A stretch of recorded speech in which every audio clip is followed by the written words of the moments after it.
So today I'm going to be reading the first short story I ever had published. It is called Sleeping on the Graves of Relatives We Never Knew. It appeared in the Concho River Review in 2007. That is a literary journal out of Angelo State University, and it was the longest running literary journal in Texas. So this story actually, so a couple of things about this story real quick. One, it inspired an entire novel. That I wrote this short story. I really just thought I was going to write one story and walk away. And I liked the characters so much, I came back to it. And so my master's thesis was a novel in short stories. And so each story can stand alone for the most part. Not all of them can. But each story is a character in this small town telling you their own story. And as you learn each person's story, you learn more about the community, you learn more, you understand what's going on. Even in the story I'm going to read, the context of a lot of it really changes when you read other stories in the novel. And so I really liked how that worked out. The other thing that I like about this story is the fact, it was inspired by a single line in an Iron and Wine song. And so it was inspired by the song Sodom, South Georgia. And I had the line like, Papa died smiling, Papa died Friday. Like I kept hearing that over and over in my head. And eventually I got to the first line in this story, and then it ended up inspiring an entire novel. And so I would listen obsessively to Iron and Wine as I wrote this novel. So that's a little bit of background. Let's get into it. Sleeping on the graves of relatives we never knew. Papa was out chopping wood when Mama shot the neighbor. I was watching cartoons. I remember Elmer Fudd chasing Bugs Bunny. He always missed the rabbit, and I knew Mama had to have missed Old Man Hicks just the same. I imagined the two barrels of Papa's shotgun splitting apart as a quick flame showed that the bullets were flying in separate directions, missing everything but the tin can sitting on the fence. After the ringing in my ears stopped, I could hear the continued rhythm of Papa's axe falling on the chopping block. I heard the window shatter and then Old Man Hicks' back door opening and calmly shutting. Sissy picked up the phone and dialed the sheriff's office and quietly told Officer McBridget that some hitchhiking hippie had just shot Old Man Hicks and run through the woods. Sissy said, yeah, and I don't know, sir, a few times before hanging up the phone and coming to sit next to me on the couch. Why don't we watch something else, Sissy said. She tried the other 3 channels we could occasionally pick up, but there was only static. Sissy turned the TV off and set the remote on the couch. Maybe we can just sit here quietly for a while, she said. Mama came in through the back door, stood in the kitchen for a moment, then said, I better see if Old Man Hicks is all right. She walked out the door and back over to the cabin. I wanted to turn the TV back on so I could make sure that Elmer Fudd really didn't shoot Bugs Bunny and that everything turned out okay. I could feel Sissy leaning in towards me until her head finally was resting on my shoulder. Her spine bent awkwardly and I couldn't feel the weight of her head on my shoulder. I did feel a couple of tears land on my head. I sat as still as I could and waited. I tried hard to keep my eyes open. I didn't want to fall asleep this time, but the next thing I remember was hearing the siren on Sheriff Williams' truck. He pulled in front of Old Man Hicks' cabin and Sissy ran to look out the front window. I rubbed my eyes and stood up to make sure I wouldn't go back to sleep. I couldn't hear Papa chopping wood anymore, but I figured Mama was still in the other cabin. I turned the TV back on, but only found static. While everyone else ran out to talk to the sheriff, I lay on the floor, listening to the static, and waited. I had been doing a lot of waiting the few days before Old Man Hicks died. Sissy came home crying. I waited alone in my room. Mama and Papa started yelling at Old Man Hicks one afternoon, and I waited in the tree house out in our forest behind the cabin. Papa had been chopping more wood than usual. Mama had been scrubbing the floors every day for the last few weeks, and Sissy spent a lot of time by herself in her room. I got tired of listening to static, so I walked out the front door right as some volunteer firemen were carrying Old Man Hicks' body to the ambulance. A state trooper pulled to a screeching halt, jumped out his truck, started yelling at the men to put the body back where it came from. I thought this was a funny way of talking about a man, a real person. This wasn't a piece of candy they had stolen, or a bird's egg that needed to be put back in the nest. It was Old Man Hicks. I walked up to Mama, who was talking to Officer McBridget. We agreed, Rick. You said you wouldn't call in the troopers.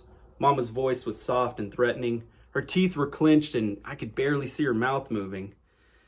I had to, Officer McBridget said. Sheriff Williams was at the station. He would have suspected something if I hadn't called. Sorry, Grace. Officer McBridget walked towards the trooper and Mama wrapped her arms around her waist. She kicked the dirt and bit her lip. She walked past me and tousled my hair. I could tell she didn't see me.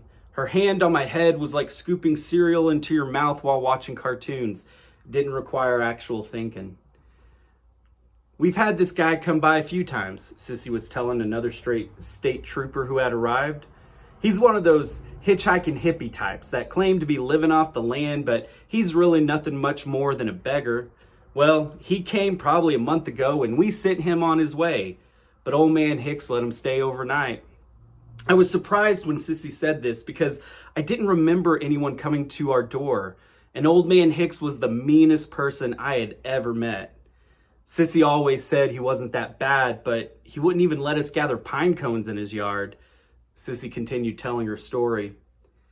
He was always trying to bother us, old man Hicks that is, not the hippie, always doing the exact opposite of what he knew we wanted.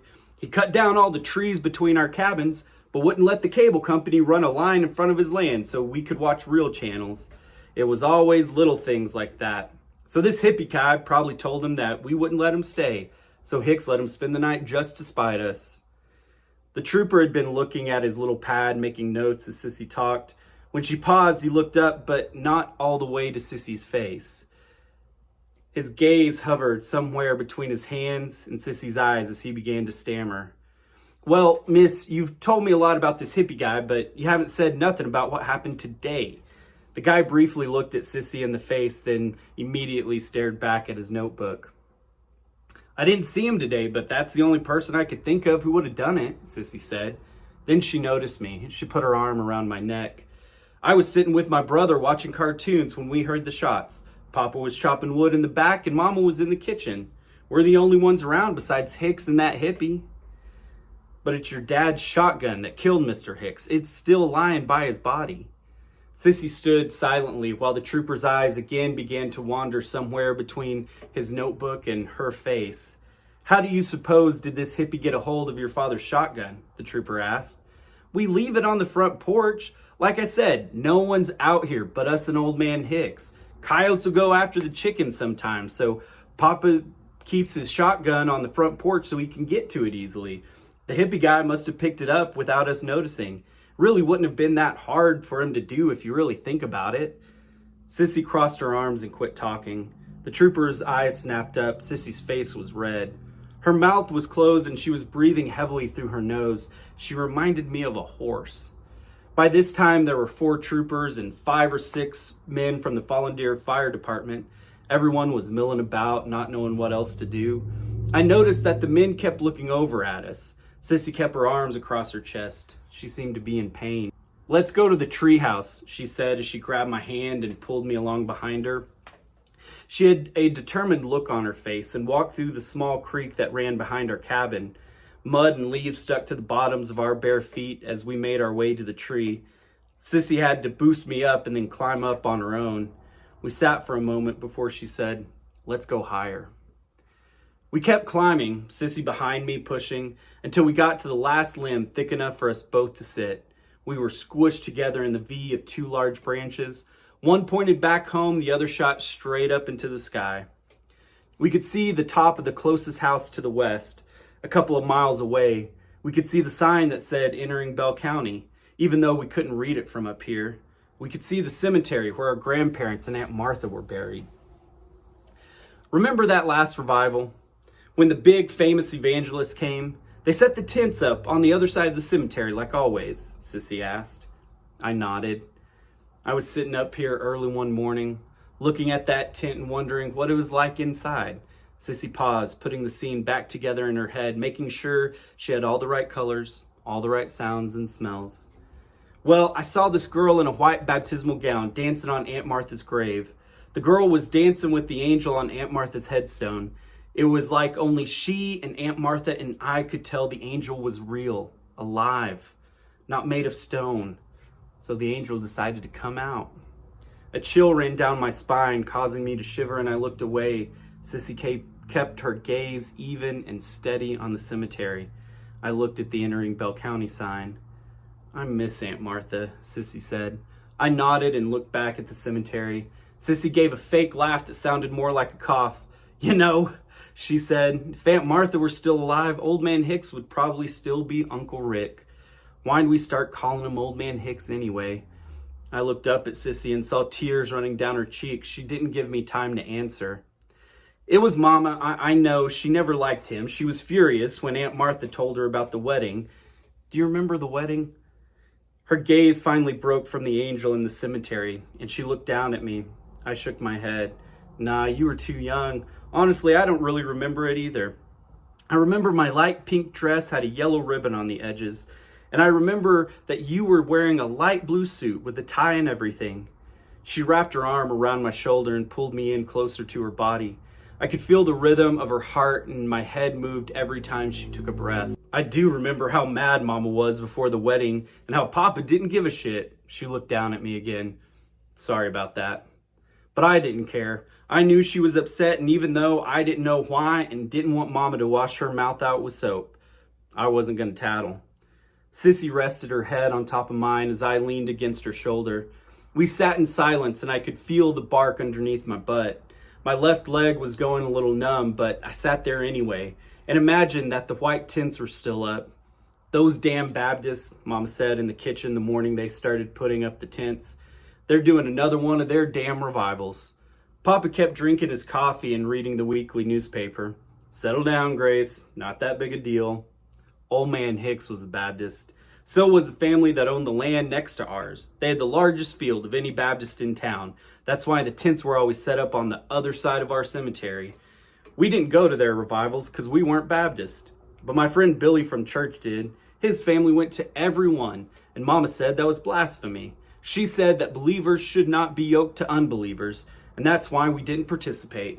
Mama also said that verse to Aunt Martha a lot, usually when they were arguing about Uncle Rick. Sitting in the tree, I closed my eyes and started to daydream about the girl in the white baptismal dancing with Aunt Martha's angel.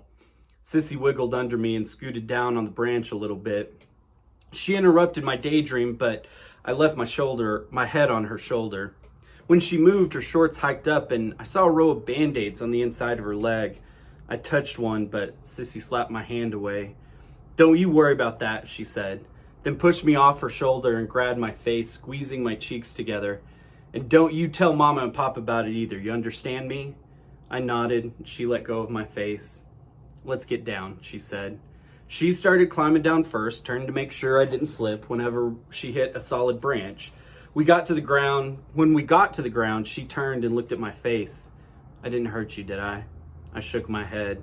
"I'm sorry," she said, and gave me a big hug. We held hands as we walked back to the cabins. When we got to Papa's chopping block, we could see that more cars had arrived and that people were everywhere. Men and women in dark jackets and sunglasses stood outside both cabins, talked to one another on cell phones and walkie-talkies. Trucks and cars were parked up and down the road. Sissy and I started walking through the crowd. We bumped into people who didn't seem to notice us, except for a few men who stared at Sissy. We made our way towards Mama, who was talking to two men. She broke away and came over to us. "Forensic people from the city," she said. "Detectives too. Came all the way from Austin to see about Old Man Hicks' death."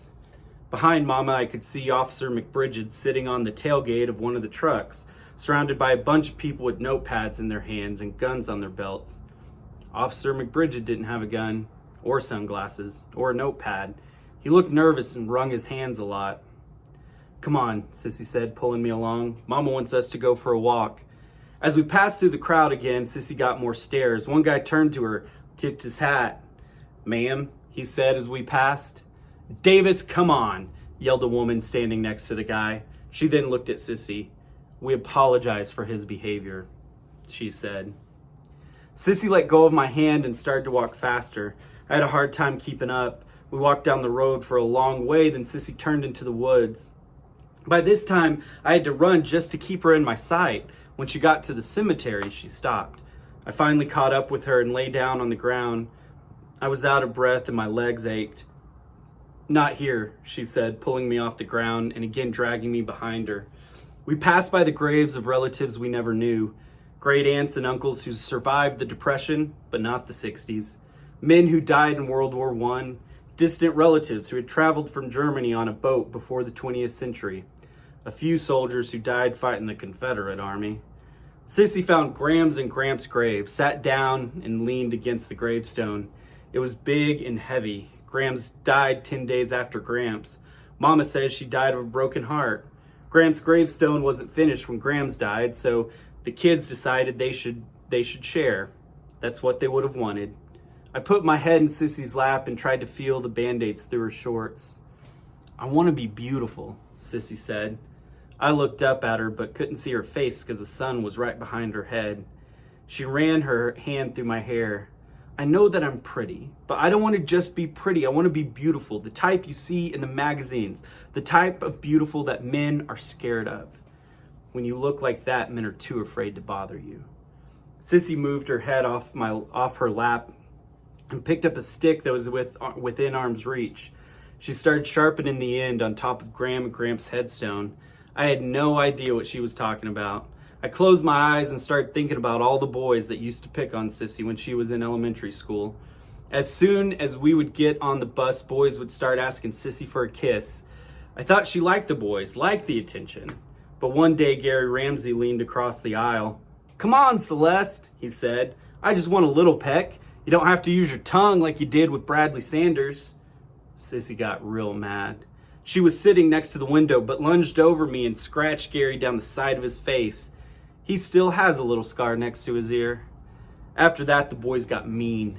They quit asking her for kisses and instead started twisting her nipples and slapping her butt. Mama found out and came up to the school one day. Sissy and I were sitting outside the principal's office after everyone else had gone home. Mom was inside yelling at him. "Mr. Phillips, she has bruises on her butt. Would you like for me to show you?" Sissy tensed up when Mama said this, but nothing happened. We went home, and the next day, 5 boys were suspended for a week. After that, she quit complaining about the boys, but started spending a lot more time in the bathroom. Mama was always worried about her, but said it was a phase she would grow out of.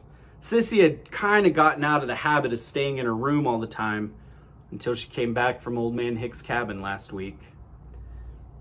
"I'm going to sit over there," Sissy said, standing up and pointing at the largest, oldest gravestone in the cemetery. It belonged to the guy Papa calls our family's forefather, but I never remember his name. "I need to think," Sissy said.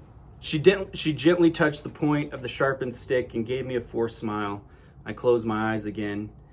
I wish I had seen the girl from the revival dancing on Aunt Martha's grave. I wish I had seen her for real, not just in my daydreams.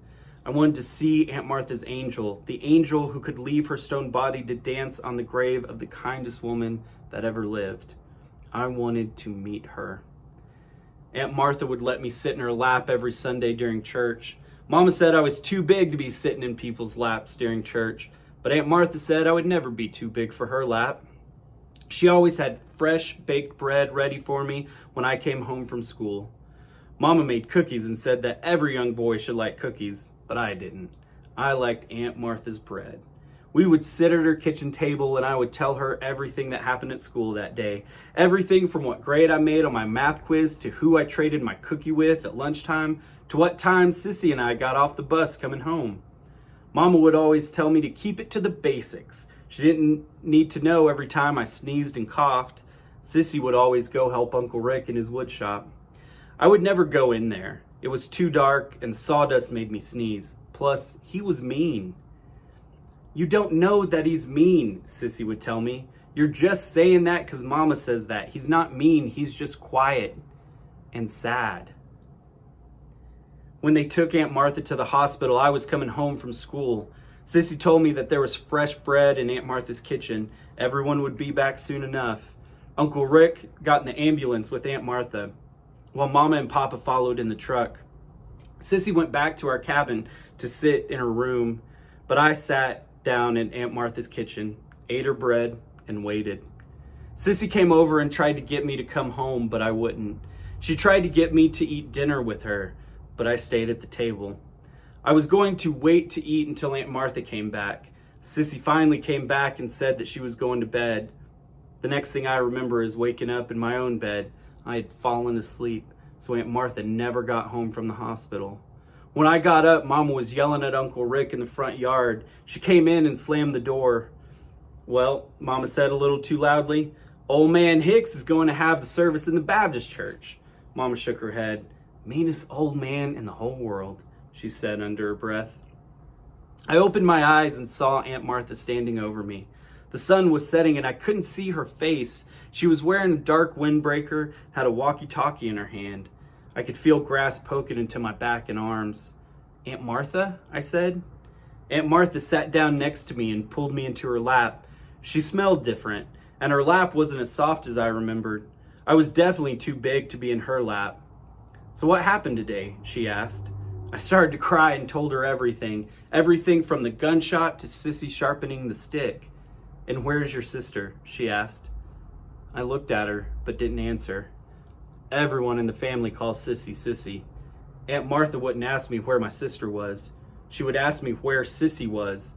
I pointed to the headstone, but didn't say anything. The lady who was not my Aunt Martha threw me off her lap and ran over to Sissy, calling for help on her walkie-talkie. I followed. The woman leaned over Sissy, asking her questions. I could hear the sirens off in the distance. I looked over the woman's shoulder and saw Sissy lying on the ground. I started crying. There was blood all over the grass. She had the stick in her hand. The lady was pressing her hands on Sissy's leg. I squatted down on the opposite side from the woman. I took the stick and threw it as far as I could. Sissy raised her bloody hand to my face. "I'll be right back," she said. "Go wait for me in the kitchen." I got up and ran through the woods back to our cabin. I tripped and fell. I scratched my knees and hands and started bleeding, but I kept running. When I got to the cabin, everything was quiet. There were still a few cars out front, but there wasn't as many people milling about. I went in through the back door and sat down at the table. From the window, I could see the police putting Mama in the back of their car. Papa and Officer McBridget were standing close by, handcuffed, and a cop had a hand on each of their arms. I couldn't wait in the kitchen. If I waited here, Sissy and Mama and Papa would never come back, just like Aunt Martha. I went out to the back, ran to the cemetery. My legs were on fire and I couldn't breathe. Sissy and the woman were already gone. I walked over to Aunt Martha's grave and sat below her angel. I asked the angel to protect me and my whole family. Then I lay down and went to sleep. Early that morning, before the sun was rising, the angel woke me up and took me in her arms. She was wearing the white baptismal gown and smelled like fresh baked bread. We danced until the sun came completely over the horizon.